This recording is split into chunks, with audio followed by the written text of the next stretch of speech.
Hey hi welcome back to Shine Classes. कैसे हैं friends? Hopefully काफ़ी अच्छे होंगे। चलिए आइए करते हैं शुरुआत अपनी इस क्लास की। यहाँ पर हम क्लास कर रहे हैं इवनिंग टाइम में, जो कि इवनिंग की टाइमिंग थोड़ा आगे पीछे हो रही, बट ट्राई टू अंडरस्टैंड कि चीज़ें काफ़ी मैशअप्ड हैं। बट मैं अपनी तरफ से पूरी कोशिश कर रही हूँ अपने एंड से कि हर चीज़ें पॉसिबल कर पाऊँ। आई होप सो कि आप अंडरस्टैंड करेंगे मुझे, जैसा हमेशा किया है।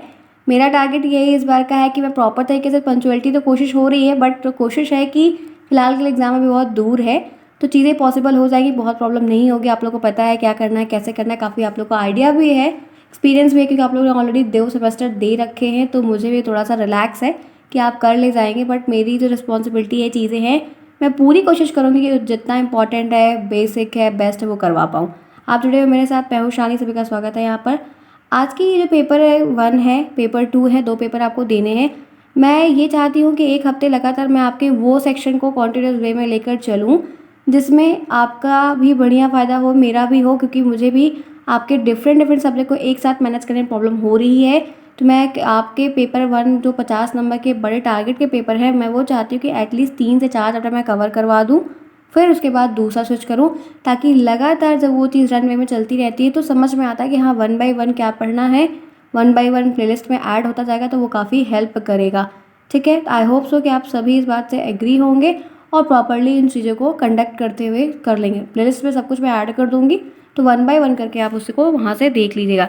जो भी चीज़ें हैं, है तो काफ़ी सिंपल ही, कोई बहुत बड़ा टास्क नहीं है, बट कोशिश ये करनी है कि जो क्वेश्चंस पूछे जाएँ मल्टीपल चॉइस में हो, रिटन के फॉर्म में हो, या जैसे भी पूछे जाएँ, आपको उनको थोड़ा उस बेसिस पे तैयार करना है, या क्लिक बेट पे पढ़ना है कि जो चीज़ें आ रही हैं वो ही आपको वहाँ पर देखने को मिले। क्लियर? अब ये ध्यान रखना है कि इस वक्त जो टॉपिक हम कवर करने चल रहे हैं, वो हमें देखना है कि शारीरिक रूप से अक्षम बालक के प्रकार। हमें इस तरीके की चीज़ें समावेशी शिक्षा में, इंक्लूसिव एजुकेशन में पढ़नी है, तो थोड़ा सा ध्यान में रख कर चलिए। ठीक है, तो आइए देखते हैं कि ये क्या प्रॉब्लम्स की चीज़ें हैं, या इनमें हमें क्या डिस्कस करना है, क्वेश्चंस कैसे आएंगे, ये हमें थोड़ा सा ज़्यादा ध्यान रखना होगा। मैं आपको एक फिगर दिखा रही हूँ, आपके सामने ये फिगर है, आप देख सकते हो।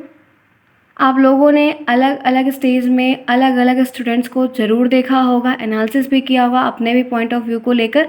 तो ये शारीरिक रूप से अक्षम बालक के प्रकार है। कभी कभी हमें अलग अलग नाम लिखने को आ जाता है, कभी कभी हमें उनमें टिक करने को आ जाता है।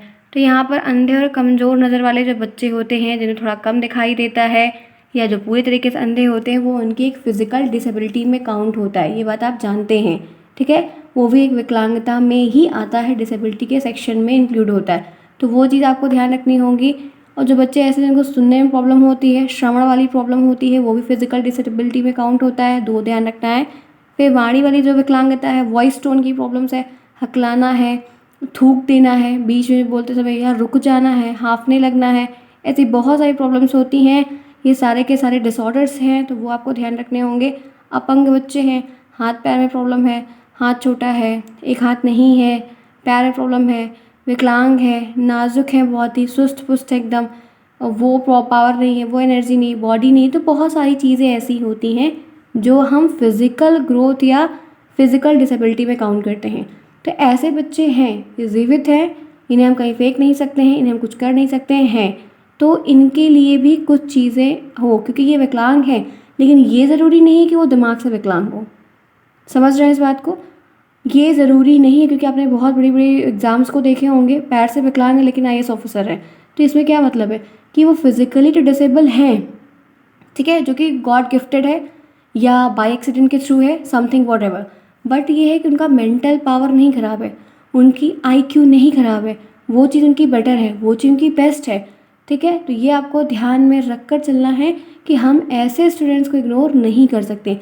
हमें ये बात इसलिए बताई जा रही है क्योंकि प्राइमरी में और बहुत सारे लेवल्स में 1 to 5 का लेवल हो, केंद्रीय विद्यालय हो, कहीं भी का हो, आपको ऐसे डिफरेंट घर से अलग अलग बच्चे दिखेंगे, तो हमें उन्हें इग्नोर नहीं करना है, हमें उन्हें सबके साथ लेकर चलना है, ताकि वो बच्चे जो प्रॉपर तरीके से एकदम सेट हैं, नो इशू है, कोई प्रॉब्लम नहीं, फिज़िकली भी मेंटली भी, उनके साथ वो कैसे एकदम ताल में ताल बनाकर आगे बढ़ पाएँ, उन सब्जेक्ट को भी प्रॉपर तरीके से, या सब्जेक्ट है या व्हाटएवर भी से, उनको प्रॉपर तरीके से कर पाएँ। तो इन चीज़ों में हमें ये चीज़ बताने और समझने की ज़रूरत है, क्योंकि क्वेश्चंस काफ़ी ज़्यादा आपसे पूछे जाएंगे। ठीक है, अब ये ध्यान रखना है कि बहुत सारी चीज़ें ऐसी हैं जो मेजर सेक्शंस के अंदर हैं, और ये भी बहुत ही क्लियर पॉइंट वे में होना चाहिए, क्योंकि दोनों सेक्शंस के अलग अलग हैं। 50 नंबर के इन्वॉल्वमेंट में 40 क्वेश्चंस को ये ध्यान रखना है कि 15 जो ऑब्जेक्टिव्स हैं वो किसी भी कीमत पर गलत नहीं होने चाहिए। ये मेजरली होना चाहिए कि 50 के जो पेपर्स हैं अगर वो गलत हो गए तो आपने काफ़ी कुछ गलत कर लेना है। रिटर्न वाले जो है, जो आप वेरी शॉर्ट में लिख रहे हो या आप शॉर्ट में लिख रहे हो, दोनों में इतनी तरीके से लिखना है कि शॉर्ट ड्यूरेशन में आप उस चीज़ को कर पाओ। एंड इवन देन ये भी नोटिस करना है कि उतनी पॉइंटेबल चीज़ों को लिखना है जो काफ़ी हेल्प करे। क्लियर? तो पेपर 1 और पेपर 2 में इस बात को ध्यान रखना है कि काफ़ी लंबा टास्क होगा, लिखना होगा। तो ये आप टॉपिक देख सकते हो, आपने जो भी इनसाइट की चीज़ें पढ़ी हैं ये आपने डीलेट फर्स्ट सेमेस्टर में काफ़ी कुछ पढ़ा था, तो उसमें आपको ये चीज़ों को ध्यान में रखते हुए करना है। तो यहाँ पर आप सेक्शन में देख सकते हो, अंधे या कमज़ोर नज़र वाले जो बच्चे होते हैं उनकी भी डिसेबिलिटी ही होती है। क्लियर? डिसेबिलिटी है या नहीं है? ऑफ कोर्स है। तो ये चीज़ आपको ध्यान में रखनी है कि कमज़ोर नज़र वाले जो बालक होते हैं, जो बच्चे होते हैं, जो स्टूडेंट होते हैं, उनके लिए कैसे हेल्प कर सकते हो। कुछ चीज़ों को इस बेसिस पे इस पेपर में लिखना है जो आप अपने अनुभव पे कर रहे हो। इवन आप जो टीचिंग जाते हो 1 महीने के, मैं हमेशा आपको बोला है इंटर्नशिप करने ज़रूर जाइए, क्योंकि वो आपको जो एक्सपोजर देगा, वो जो आपको वो चीज़ सिखाएगा, आप वो चीज़ किताब में पढ़ के नहीं कर पाएंगे, क्योंकि वो एक्सपीरियंस काफ़ी बेस्ट एक्सपीरियंस होता है। तो उसमें आप काफ़ी चीज़ों को देखेंगे, तो आपको इन चीज़ों से, किताबों से पढ़ने के कंपैरिजन में उन चीज़ों को अनुभव के बेस पे लिखना है, तो शायद आपके आंसर राइटिंग में काफ़ी फ़र्क पड़ेगा और नंबर भी आप प्रॉपर्ली गेन करेंगे। तो ये इनसाइट वाली जो प्रॉब्लम्स हैं उनमें भी बहुत सारे बच्चे इंक्लूड होते हैं, और इवन वो नॉर्मल स्टूडेंट्स के साथ भी कैरी ऑन करते हैं और कैरी ऑन करवाया जाता है। तो यहाँ पर है कि हम उनके लिए बहुत सारे क्या इक्विपमेंट्स ला सकते हैं, उनकी क्या हेल्प कर सकते हैं, जो उनके उस काम को या उनकी स्टडी की उन चीज़ों में उनकी हेल्प करे। तो आपको ये ध्यान रखना है कि कमज़ोर नज़र वाले जो बच्चे होते हैं, जिनके साइड पे प्रॉब्लम्स होती हैं, दूर से नहीं दिखता है, पास का नहीं दिखता है, उन्हें आगे बैठाना चाहिए, ताकि उनको वहाँ से वहाँ तक के ब्लैक बोर्ड की जो डिस्टेंस है वो काफ़ी क्लियर विज़न हो और वो उस चीज़ को काफ़ी बढ़िया तरीके से देख पाए। क्लियर?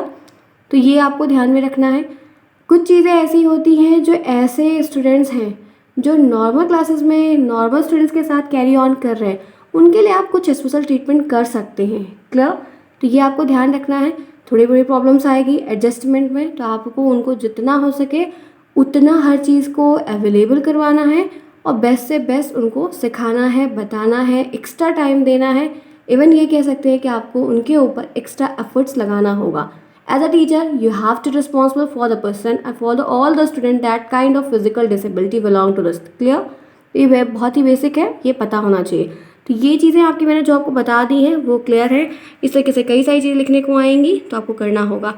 अब ये चीज़ गॉड गिफ्टेड भी हो सकती है, बाय बर्थ भी हो सकती है, बाय एक्सीडेंट थ्रू भी हो सकती है, ये हम क्लियरली कह नहीं सकते हैं और हमें इन्हें इग्नोर नहीं करना है, हमें साथ में लेकर चलना है, क्योंकि समावेशी शिक्षा में आपको ये बात सिखाई जा रही है। क्वेश्चंस इसके जो होंगे वो सीटेट के पेपर में काफ़ी ज़्यादा आएंगे, क्योंकि वो पेपर जो होता है वो थोड़ा सा आपके इन्वायरमेंट से रिलेटेड होता है, आपके डेली बेसिस के एग्जाम्पल से रिलेटेड होता है, ना कि वो कट टू कट क्लियर आपके ऑब्जेक्टिव से, आपके डेफिनेशन से। इट कान बी रिलेवेंट, वो चीज़ें उससे ही संबंधित होती हैं जो आपके एक्सपीरियंस बेस पे होती हैं, इसीलिए उसको निकालना, करना और वहाँ पे इन चीज़ों को अप्लाई करना ज़रूरी है।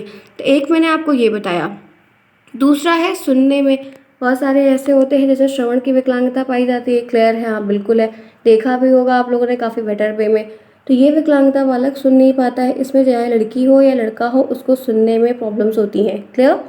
मौखिक रूप से शिक्षण ग्रहण करने में असमर्थ होते हैं। अगर कोई चीज़ ओरल हो रही है, वाइबल के थ्रू हो रही है, समथिंग व्हाट एल्स, तो उनमें भी उन्हें काफ़ी ज़्यादा प्रॉब्लम्स होती हैं, क्योंकि वो क्लियरली सुन नहीं सकते हैं। कुछ लोग प्रॉपर्ली डीफ होते हैं, क्लियर है, जिन्हें बिल्कुल भी नहीं सुनाई देता, वो टच करते हैं, महसूस करते हैं, समथिंग लाइक दैट। बट कुछ ऐसे होते हैं जिन्हें थोड़ा बहुत सुनाई देता है at the starting age, but ये है कि वो after the age when we cross adolescence stage वो भी उनसे क्षीण हो जाती है। तो दोनों को थोड़ा सा आपको ध्यान में रखते हुए करना होगा, और ऐसे बच्चों को भी हम नॉर्मल क्लास पे, नॉर्मल स्कूल्स में साथ में लेकर कैरी ऑन करेंगे। तो आप देख सकते हो कि ये जो क्षमता है या जो डिसेबिलिटी है ये काफ़ी डिफरेंट तरीके से है। तो एक पूरे हो गए जो पूरी तरीके से टोटली डीफ है, और एक ऐसे हैं जो लिटिल बिट में है। तो हमें इस टाइप के दोनों कैटेगरी के स्टूडेंट्स को साथ में कैरी ऑन करना होगा। क्लियर? तो ये चीज़ें आपको एमसीक्यूज़ के फॉर्म में आएंगी तो बहुत ही बेस्ट है कि आप उस पर टिक कर लोगे, क्योंकि वो चीज़ समझ में आएगी कि एग्जैक्टली क्वेश्चन पूछ क्या रहा है। लेकिन अगर अलग अलग सेक्शन में लिखने को आ रही हैं तो थोड़ा सा आपको ध्यान में रख कर करना होगा। आई थिंक सो कि किसी को कोई प्रॉब्लम नहीं होगी, चीज़ें काफ़ी बेसिक हैं, सिंपल है। ये मैंने दूसरा बताया। तीसरा यहाँ पर बोलने वाली प्रॉब्लम से रिलेटेड है, ठीक है। आपकी वाणी विकलांगता है, वाक वाली जो प्रॉब्लम्स आती है वो भी काफ़ी ज़्यादा होती है, जहाँ पर बहुत सारे बच्चे इसमें इन्वॉल्व होते हैं। इवन मेंटली वो अच्छे हैं, ठीक है, आईक्यू लेवल से भी बहुत अच्छे हैं, बहुत बढ़िया हैं, बट वो एक्सप्रेस वे जो है वो थोड़ा अनक्लियर है। समझ में आ रही है बातें? क्योंकि बहुत सारे लोगों में ये खूबी होती है कि उन्हें वो चीज़ें काफ़ी बेटर वे में आती है, मोस्ट 100 बेटर बेस्ट में आती हैं, बट वो है कि वो कन्विंस नहीं कर पाते हैं वन थिंग, एंड एक्सप्लेन नहीं कर पाते हैं। तो हर चीज़ पढ़ते सभी इक्वली चीज़ें, लेकिन वो चीज़ें कन्वे कर ले जाना और अपनी बातों के थ्रू समझा ले जाना, दोनों में काफ़ी डिफरेंस होता है। तो ये प्रॉब्लम्स इनमें काफ़ी ज़्यादा देखने को मिलती है, जिससे ये बना बनाया काम भी ख़राब हो जाता है, क्योंकि हकलाने की भी प्रॉब्लम्स बहुत ज़्यादा होती है, बफरिंग भी होती है, रुक रुक के करने की होती है, अटकने की होती है, तुतलाने की होती है। तो इन चीज़ों को फिगर आउट करना चाहिए। तो ये भी बच्चे जो होते हैं उसमें ही या उस सेक्शन में ही कह सकते हैं कि इन्वॉल्व होते हैं। क्लियर? आगे बढ़ लेते हैं। फोर्थ वन जो है वो अपंग बालक में है, ऐसे डिसेबिलिटीज़ में आएंगे। तो वे बच्चे होते हैं जो अपाहिज होते हैं, पूरी तरीके से डिसेबल है, उस तरीके से उनकी मांसपेशियों से बैकबोन नहीं है, समथिंग लाइक दैट, और कहीं की बोन नहीं है, या एक सेक्शन ही नहीं है, हाथ का पंजा नहीं, बहुत सारी चीज़ें होती हैं।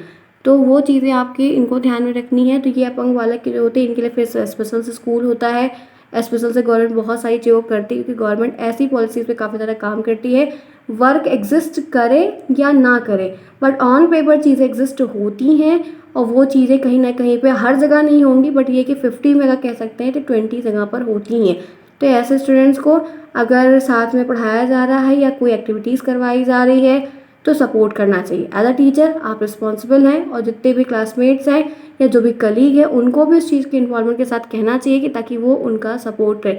क्योंकि हरेसमेंट होना, उनको डांटना, उनको धमकाना, ये चीज़ें अलाउ नहीं है, और इससे ग्रोथ नहीं होगी। तो ये आपको ध्यान में रखते हुए करना है कि क्वेश्चंस बनेंगे और क्वेश्चंस काफ़ी सिंपल तरीके से आएंगे, ये ध्यान रखना। नेक्स्ट वन जो है बहुत ही नाजुक बालक की कैटेगरी में बहुत सारे लोग आ जाते हैं, स्पेशली गर्ल्स इसमें इन्वॉल्व होती हैं। वे बालक होते हैं जो शारीरिक रूप से काफ़ी दुबले पतले होते हैं, ठीक है, कुपोषण का शिकार होते हैं, या नहीं भी होते तब भी वो उनको वर्क नहीं करता है, काफ़ी कमज़ोर होते हैं, अंदर से प्रॉब्लम्स होती है, उनके ऑर्गन्स नहीं मजबूत होते, या बहुत सारे जो बच्चे जुड़वा पैदा होते हैं उसमें ये भी आप देखो, ट्विंस जो होते हैं वो बहुत रेयर केस में होता है कि दोनों पॉसिबल हैं कि प्रॉपर तरीके से सही हो, नहीं तो कुछ में कुछ ना कुछ डिसेबिलिटी देखने को मिलती है। ये भी 50% के रेशियो में है, मैं 99% नहीं एश्योर हूँ, उस बात को थोड़ा सा ध्यान में रखते हुए काम को करना है। तो मैंने 5 बता दिया, ठीक है। बाकी इसके आगे की जो चीज़ें हैं वो मैं आपको वन बाय वन करके बताऊंगी। पहले मेरा टारगेट ये है कि मैं क्वांटिटी को मेंटेन करूं, जो चीज़ें नहीं हो पा रही हैं उसको करने का पूरा प्रयास करूंगी। बाकी इसकी और भी जो आगे की चीज़ें वो मैं नेक्स्ट बताऊंगी। बस ये ध्यान रखना है कि क्वांटिटी मेंटेन रहे, तो आई होप सो कि चीज़ें काफ़ी समझ में आएंगी, प्रॉब्लम्स नहीं होगी, ठीक है। तो करते हैं कवर अप आज के लिए, बाकी इसके आगे का जो रहेगा वो कंटिन्यूस करेंगे। आई होप सो कि सही रहा होगा, कोई डाउट है तो पूछ लेना, जितना होगा उतनी हेल्प मैं कर दूंगी। बाकी अगर नेक्स्ट में इसके आगे का जो फर्दर है वो हम डिस्कस कर लेंगे। मिलते हैं नेक्स्ट में, बाय बाय, टेक केयर।